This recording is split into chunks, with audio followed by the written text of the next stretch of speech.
Alright everybody, and welcome to another episode of Would I Buy? And as the cool kids would say, smash the like button, smash the subscribe button, but don't smash your computer. So we're looking at Jack Move, and this is the Icebreaker demo, or the ICE Breaker demo. So I don't know if the actual game is called Icebreaker, I don't know, but yeah. So I've just called it Jack Move. And this is an RPG, but it's sort of set in, I suppose you could say, well, let's just call it, I was going to say a cyberpunk, but it kind of doesn't feel like a cyberpunk when I started playing it, which I kind of like. It, I don't know, as weird as it sounds, it's sort of as if I was playing a very much a 2D, well, 2D, not 2D, more of a 16-bit, like, retro style, very classic RPG,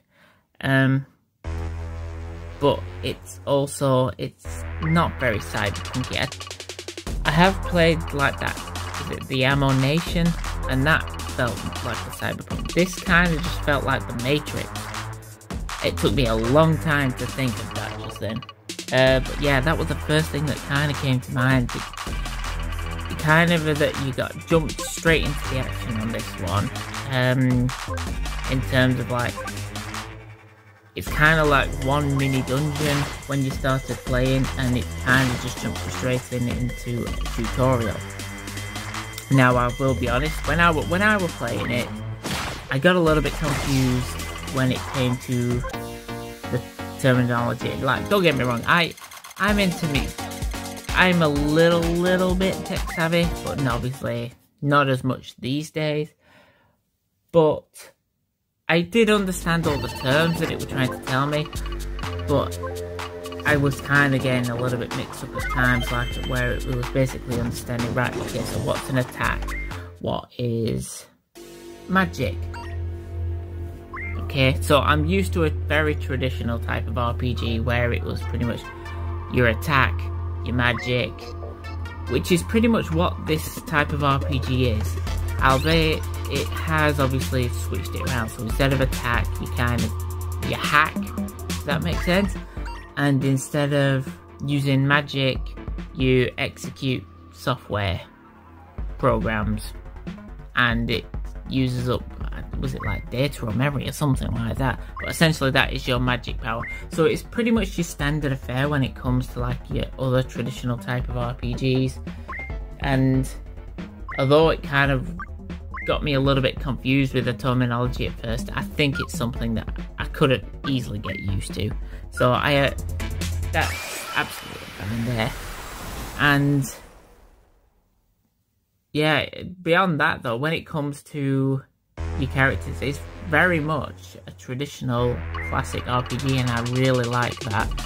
So obviously it involves like you get hardware in terms of collecting certain hardware upgrades, which I think bit sort of throws you can install these hardware programs which essentially improve your defense, and this is pretty much the same as equipping armor. Likewise, you have certain RAM, and which, like I say, you can use are basically like your magic skills. And I like the fact that they've kind of put a different spin on it.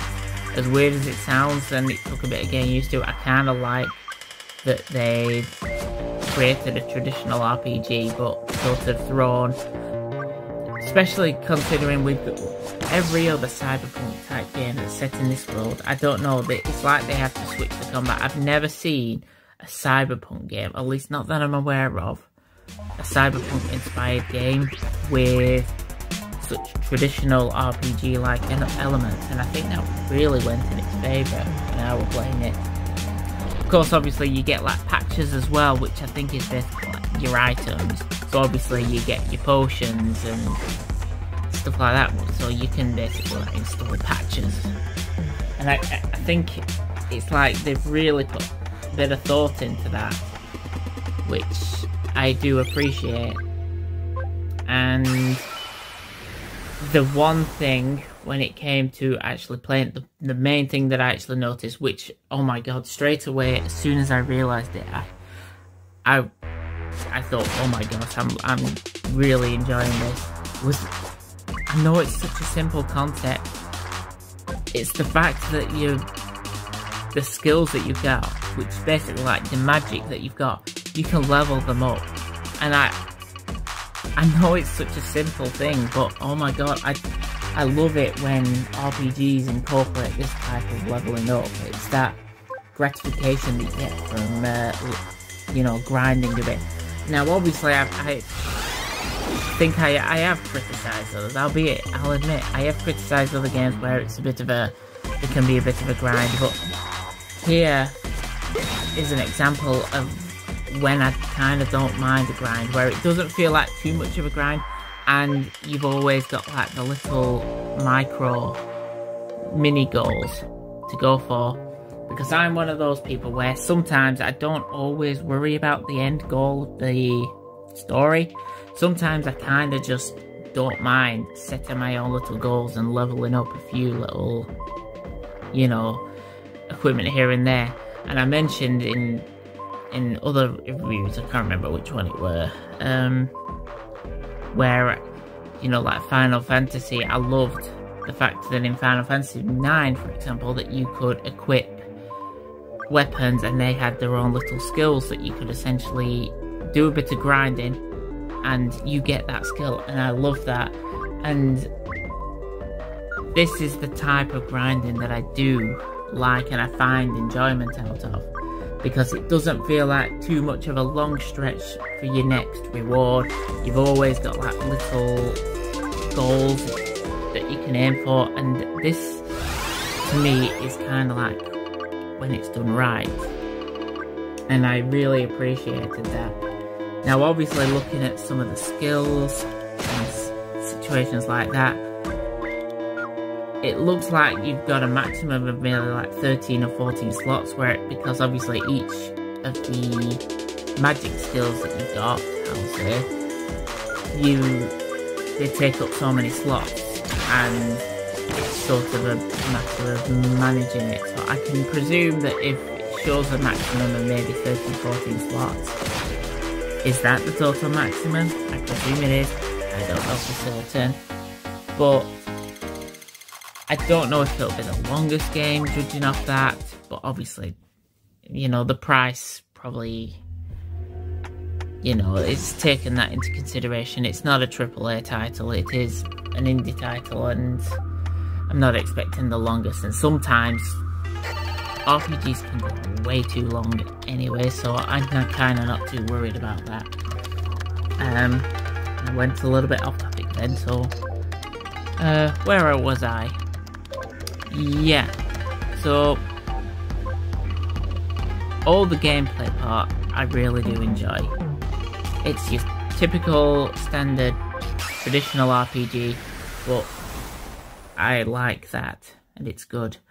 The music itself is good. I like it. It was very much classic, also 16-bit inspired as well, and I enjoyed it. There were some catchy tunes from what I heard, albeit the demo is pretty short, but from what I heard there, I think I could get into the music. I could really enjoy just listening to this music, so that goes in favour.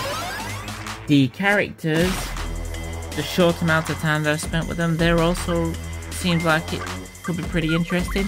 I mean, this is, like I said, this is like, I kind of thought of it as like the Matrix. As weird, it's like if Matrix were to make an RPG, this is how I would kind of expect it. That would make a good RPG, actually. Not an action game, an RPG. Yeah, that's how the impression that I got from it. The character seemed pretty interesting. I don't know where it would be going in terms of the story, because it didn't really delve into much, but it seemed like it could potentially go somewhere. But obviously I have not heard much of the story from the demo. Nah, so obviously all of that's pretty positive.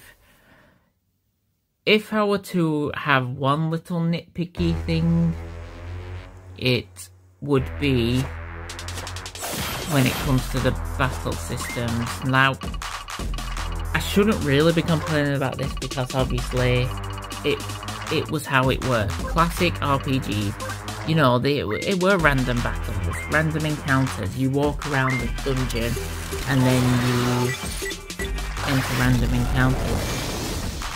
And it seems to be the same here. Now, I'm obviously, in more recent RPGs, I'm used to the kind where naturally you enter a battle. You see the characters on screen or you see the monsters on screen and you enter the battle. And that's how I've got used to it, and I do like that. I'm not, or should I say, I've grown out of love a little bit when it comes to the random encounters.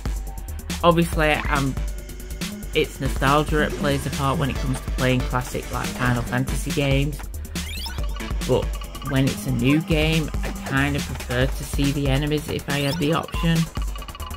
So I kind of wasn't the biggest fan of the random encounters. Like, now if there was an option to turn it off, I could deal with it a little bit more. I don't know if there is. To be honest, I never properly looked through.